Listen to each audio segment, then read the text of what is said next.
ነው ባላንሱን ስንሰራው ፕላስ 1000 ነው ማለት ነው ውስጥ ላይ ያለው ቫይታል ቆንጆ ላይ ነው ኤፋይቱን በ50 ነው ያስኬድን ያለ ነው ሶም በተመጣጣኝ ኦኬ ክቡራን ደንበኞቻችን እንኳን ወደ ሙሴ ጠቅላላ ሆስፒታል በሰላም መጡ። ዶክተር ዳግም አሰፋ እባላለሁ። የሙሴ ጠቅላላ ሆስፒታል ሲኢኦ የውስጥ ደዌ ሕክምና ስፔሻሊስት እና ጋስትሮኢንትሮሎጂስት ነኝ። ዛሬ አሁን የምንገኘው በሙሴ ጠቅላላ ሆስፒታል ሶስተኛ ወለል ላይ የጽኑ ህሙማን ሕክምና ክፍል የአዋቂዎች ወይም አደልት ሜዲካል አይሲዩ የምንለው ቦታ ላይ ነው የምንገኘው። ከጎኔ የምትመለከቱት ዶክተር ደጀኔ እና ዶክተር ታሪኩ አለው። ዶክተር ደጀኔ የጽኑ ህሙማን ህክምና ስፔሻሊስት ወይንም ደግሞ ኢንቴንሲቭ ኬር ኢንቴንሲቪስት ነው ወይንም የጽኑ ህሙማኖችን የምንከባከብልን ሐኪማችን ነው። ሌሎችም ከሱ ጋር ሌሎች ዶክተሮች አሉ። እንግዲህ በዚህ በጽኑ ህሙማን ክፍል የሰውነት አካላቸው ህይወታቸውን ለማስቀጠል የማይችል ለምሳሌ አንድ ሰው ከፍተኛ የሆነ የመተንፈሻ አካል ችግር ወይ ደግሞ ከፍተኛ የሆነ የጭንቅላት ችግር በሚኖርበት ጊዜና ለመተንፈስ ወይ ደግሞ ህይወቱን በራሱ መግፋት ሲያቅተው ለጊዜው በማሽን በመረዳት ሰውየውን ህይወት የማስቀጠል ክፍል ነው። ለድንገተኛ ህመሞች ነው እጅግ በጣም ከባድ የሆኑና የተወሳሰቡ ህመሞችን እዚህ ክፍል ውስጥ እናክማለን። በዚህ ሰዓትም እየረዳናት ያለች ታማሚ አጠገባችን አለች። ስለዚህ እንደ አዳማ ከተማ ይሄን አገልግሎት ለማግኘት በሆስፒታል ደረጃ ነው ይሄ ሆስፒታል ነገር የሚገኙና ለህብረተሰባችን ይሄን አገልግሎት ሳምንቱን ሙሉ 24 ሰዓት አገልግሎት የምንሰጥበት ክፍል ነው። በአጠቃላይ ምን አይነት ህክምና ይሰጥበታል፣ ለምን አገልግሎት እናውለዋለን፣ ምን አይነት ማሽኖችን ድንገተኛ የልብ ችግር የደረሰባቸው ሰዎች የመተንፈሻ ችግር የደረሰባቸውና ለተለያዩ ነገሮች እዚህ ክፍል ውስጥ ነው የምንሰጠውና ዶክተር ደጀኔ የሙያው ባለቤትና ክፍሉንም እየመራ እንዳለ ሰው በሰፊው ይሄን ነገር ማብራሪያ ይሰጠናል። ወደ ዶክተር ደጀኔ ወስዳቸዋል። እሺ፣ አመሰግናለሁ ዶክተር ዳግም። ዶክተር ደጀኔ ይባላለሁ። የአነስቴሺዮሎጂስት እና የጽኑ ህክምና ስፔሻሊስት ነኝ። ዛሬ ያው አሁን የምንገኝበት ክፍል የጽኑ ህሙማን ህክምና ክፍል የምንለው ወይም አይሲዩ የምንለው ውስጥ ነው።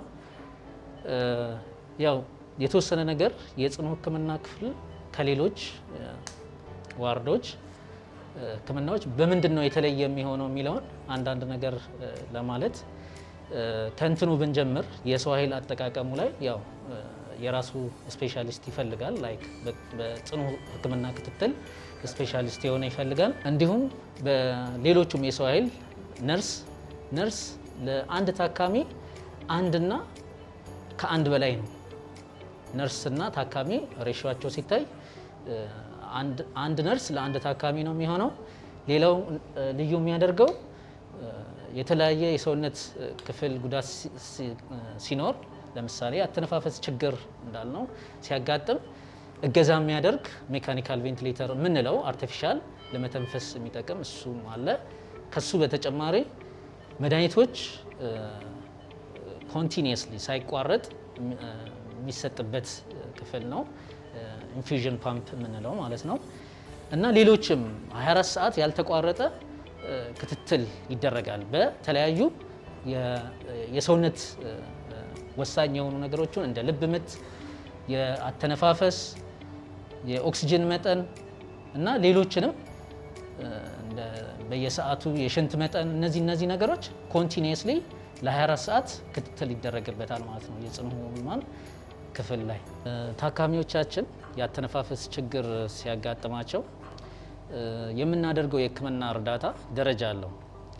ያው ከቀለል ካለው ስንጀምር በዋርድ ደረጃም ሊሰጥ የሚችል አፍንጫ ላይ ኦክሲጅን መጠኑን በመጨመር እየተሰጠ ይቆይና አንዳንዴ በዛ ብቻ የህክምና ደረጃ ያተነፋፈሳቸው ሁኔታ ላይስተካከል ይችላል። የኦክሲጅን መጠናቸው ሁኔታ ላይስተካከል ይችላል። በዛ ሰዓት በጽኑ ህሙማን ክትትል ክፍል በማሽን እገዛ ደረጃው እየታየ እንደዚህ አይነት ይሄ ፌስ ማስክ እንላለን። ይሄንን ፌስ ማስክ አፍንጫቸውንና አፋቸውን በሚሸፍን ከማሽን ጋር በማገናኘት በህክምናው ነን ኢንቬሲቭ ቬንቲሌሽን እንለዋለን። ያው ነን ኢንቬሲቭ መባሉ አንዳንድ በተፈጥሮ ያለውን ሌላ ተጨማሪ ነገር ሳናስገባ ቱቦ ሳናስገባ ይሄንን ብቻ የታካሚያችን አፍንጫና አፍ ሸፍኖ እንደዚሁ ሸፍኖ የምንሰጠው የህክምና እርዳታ አለ። በዚህኛው የህክምና እገዛም ያተነፋፈሳቸው ሁኔታ ለውጥ የማይኖረው ከሆነ ያ ሙሉ በሙሉ እንቅልፍ በማስተኛትና ሙሉ የማሽን እገዛ በማድረግ እዚህ ጋር እንደምናያት ታካሚያችን ሙሉ የህክምና እገዛ መደረግ ይችላል ማለት ነው። እንደዚህ ሲደረግ ያው ታካሚያችንን የተወሰነ ከማሽን ጋር እንዲስማሙ የሚደረግ የሚሰጡ መድኃኒቶች ኮንቲኒየስሊ ሳይቋረጡ የሚሰጡ ይሄ ነገር የሚደረገው ያተነፋፈሳቸው ሁኔታ በሂደት ለውጥ እስኪያመጣ ድረስ እንከታተላለን። ማሽን ላይ በሚቀመጡ ቁጥሮች ማለት ነው የምንከታተላቸው ነገሮች አሉ። ስለዚህ መጀመሪያ ስንጀምር ከማሽኑ ሙሉ እገዛ እንዲያገኙ እናደርጋለን። ከዛ በሂደት ለውጡን እየተከታተል ለውጥ ሲኖራቸው የተወሰነ የማሽን እገዛውን በሂደት እየተቀነሰ ይሄድና በራሳቸው በመጠነኛ የማሽን እገዛ በራሳቸው እንዲተነፍሱ እንዲሞክሩ እናደርጋለን። በመጨረሻ ደግሞ እንደሚችሉ የሚደረግ ሙከራዎች አሉ። እነዛ ሙከራዎች በማድረግ በመጨረሻ ሙሉ በሙሉ ከማሽን እንዲላቀቁ ይደረጋል ማለት ነው። ይሄ የሚያሳየው ያው የራሱ ሂደት አለው የአተነፋፈስ እገዛ ማለት ነው። አሁን ለምሳሌ እቺ እዚህ ጋር የምናያት ውድ እህታችን በገጠማት የኩላሊት መዳከም ምክንያት የሳምባ ውስጥ የተከማቸውን ፈሳሽ ለማገዝ መጀመሪያ ሽንት ማሸኛ መድኃኒት ተሞክሮ እምቢ ስላለና እጥበት ከጀመረች በኋላ ሳምባዋ ላይ የተከማቸው ፈሳሽ በዶክተር ደጀኔ እንደገለጸው መጀመሪያ በነን ኢንቬዚቭ ማስክ በዚህ መልኩ ስትረዳ ቆይታ ነበርና ያ ህክምና ጫናውን መቆጣጠር ወይ ደግሞ ጫናውን መቀነስ ስላልቻለ እንደገና ቱቦ በጉሮሯ በኩል ገብቶ ወደ ሳምባዋ ከዛ መተንፈስ ቻለች ማለት ነው። በዚህ ሁኔታ አሁን ያላት ለውጥ ታማሚዋ ሙሉ በሙሉ 100% ከማሽን እገዛ ተላቃ 50% ማሽኑ እያገዛት 50%ቱን ደግሞ እሷ እያረገች በምታደርገው ለመተንፈስ በምታደርገው ጥረት በመታገዝ ነው ማለት ነው የአከምናት ያለ ነው።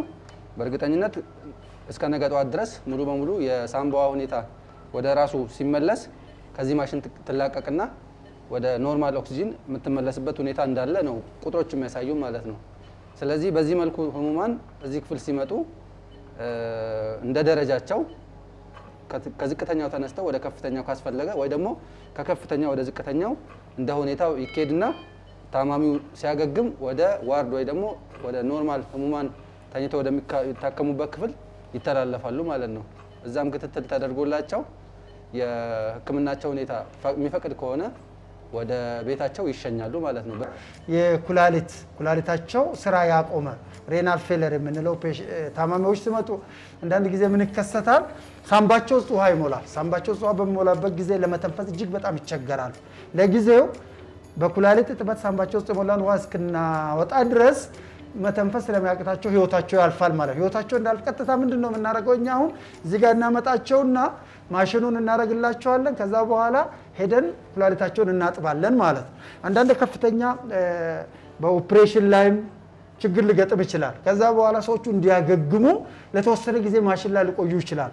ሌላ ደግሞ 3 እና 4 የሰውነታችን አካል ለምሳሌ ልብ ፌል ሊያደርግ፣ ኩላሊት ፌል ሊያደርግ፣ ሳምባ ፌል ሊያደርግ፣ ይሄ ደግሞ ብሬን ደግሞ ፌል ሊያደርግ ይችላል። ከፍተኛ ኢንፌክሽን ከፍተኛ አደጋዎች ለምሳሌ ከፍተኛ ደም የፈሰሰበት ብዙ ፖሊትራውማ የምንላቸው ነገሮችም ሲገጥሙን እንጠቀማለን። ለህፃናት ለጨቅላ ህፃናትም እንደዚሁ ለብቻ ራሱን የቻለ የጽኑ ህሙማን አለን።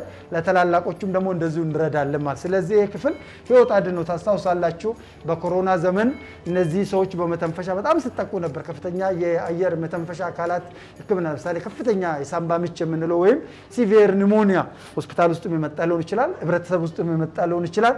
ለዚህ አይነት ችግር በሚገጥምበት ጊዜ እነዚህ ከፊታችን የተደረደሩት ማሽኖች ከጀርባም አለው በጣም ሞደርን የሆኑ ማሽኖች ናቸው። ሰዎችን የሚረዱ ወደ 4 ማሽኖች አሉ። ጎን ለጎን ደግሞ አንዳንዴ ችግሮች በሚፈጸሙበት ጊዜ ሄርት ላይ ድንገተኛ ሄርት አታክ በሚሆኑበት ጊዜ እዚህ ካርዲዮ ቨርተር የምንል አለን። እንግዲህ ራሱን የቻለ ከጀርባችንም ባይታይም ራሱን የቻለ ለድንገተኛ ጊዜ የሚያገለግሉ መድኃኒቶች አሉን። በሙያውም የሰለጠኑ ባለሙያዎች አሉን። 24 ሰዓት አገልግሎት ለህብረተሰቡ እየሰጠን እንገኛለን። ለምንድን ነው እንደዚህ አይነት አሁን ለምሳሌ አንደኛ ደረጃ ላሉትን ታካሚ ታክማለ፣ የባሰበት በሽተኛ ይኖራል። ድሮ ልክ ሰው መተንፈስ ሲያቅተው ኩላሊቱ ስራ ሲያቆም ቀጥታ አዲስ አበባ ሂዱ፣ ትላልቅ ሆስፒታል ሂዱ እንላለን። ሰዎች ደግሞ በዚህም ጊዜ አንደኛ ተስፋ የመቁረጥ ምልክቶች ስለሚኖሩ፣ ሶስተኛ ታማሚውን ከዚህ ሀገር ወደ ሌላ ሀገር ለማጓጓዝ ከፍተኛ ምሳሌ ግድ ኦክሲጅን ይፈልጋል፣ አምቡላንስ ይፈልጋል፣ ብዙ ወጪዎችን ይጨምራል። አሁን ምንድነው ያደረግነው? ሁሉን አገልግሎት በአንድ ቦታ የማምጣት እዚህ ጋር ኩላሊቱን ታጥብለታለህ፣ እዚህ ጋር በማሽን ትረዳዋለህ፣ እዚህ ጋር ደግሞ ሌሎቹን ተጓዳኝ ህክምናዎችን በኦፕሬሽን የሚረዱትን በኦፕሬሽን በመድኃኒት የሚረዱትን በመድኃኒት ትረዳለህ። እንደ ድሮ ፔሸንቱን ትንሽ ችግር ሲወርቅበት ሂድ ወደ ሌላ ሂድ አትልም ማለት ነው። አመሰግናለሁ። ዶክተር ታሪኩ ገላሼ ይባላለሁ። በሙያ የጠቅላላ ሐኪምና በሙሴ ጠቅላላ ሆስፒታል በጠቅላላ ሐኪምነትና በኮኦርዲኔተርነት እያገለገልኩ ነው ያለሁት። እዚህ ቤት ብዙ እጅግ በጣም የከፋ ደረጃ ላይ የነበሩና አይተርፉም የተባሉ ህሙማን ተርፎ የወጡበት ቤት ነው።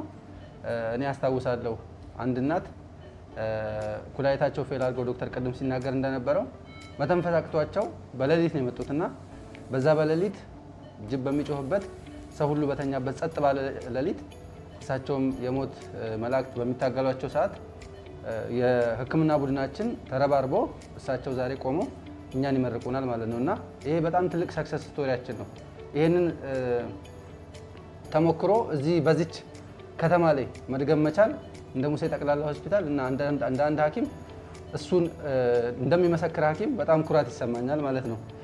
ወደ ህክምና ክፍሉ ስመጣ ያሉት ባለሙያዎች እጅግ በጣም ትሁት፣ ታጋሽ፣ ጽናታቸው በጣም የሚገርም ሌት ተቀን እንቅልፋቸውን አጥተው ታማሚዎቻቸው የሚንከባከቡ ክሪቲካል ኬር ነርሶች የሰለጠኑ ሰብ ስፔሻሊስት እና ስፔሻሊስት ሐኪሞች ያሉበት ቦታ ነው ማለት ነው። እንዳያችሁት ዶክተር ደጀኔ ማላችን አፈር እያለ ነው የሚናገረውና ይሄም ትልቅ ጸጋ ነው። በጣም ትህትና ያላቸው አወቅን ሳይሉ ባላቸው በተሰጣቸው ጸጋ ህሙማንን ለማገልገል ሌት ተቀን ማለት ነው። ጥሩ ነው። አጠቃላይ ክትትሉ ይቀጥል። እንግዲህ አሁን ከፍተኛ የሳምባ ኢንፌክሽን አብሮ እንዳለ ጭንቅላት ውስጥ እንደዚሁ ኢንፌክሽኖች እንዳሉ በተጓዳኝ እናውቃለን። እነሱ ህክምናዎቹ መድኃኒቶቹን እያየን ነገ ጠዋት ደግሞ የሚሉትን ላቦራቶሪዎቹን ማደስ ከላቦራቶሪ በኋላ ወደ ኩላሊት እጥበቱን የምትሄድ ከሆነ እሱንም ማስተካከል እና በየጊዜው ያለውን ለውጥ ከተረኛ ሐኪሞች ጋር እየተናበብ አዳራችን ላይ ተመርኩዘን ደግሞ ነገ ጠዋት ከማሽን የምትላቀቁበትን ሁኔታዎች እናመቻቻለን ማለት ነው።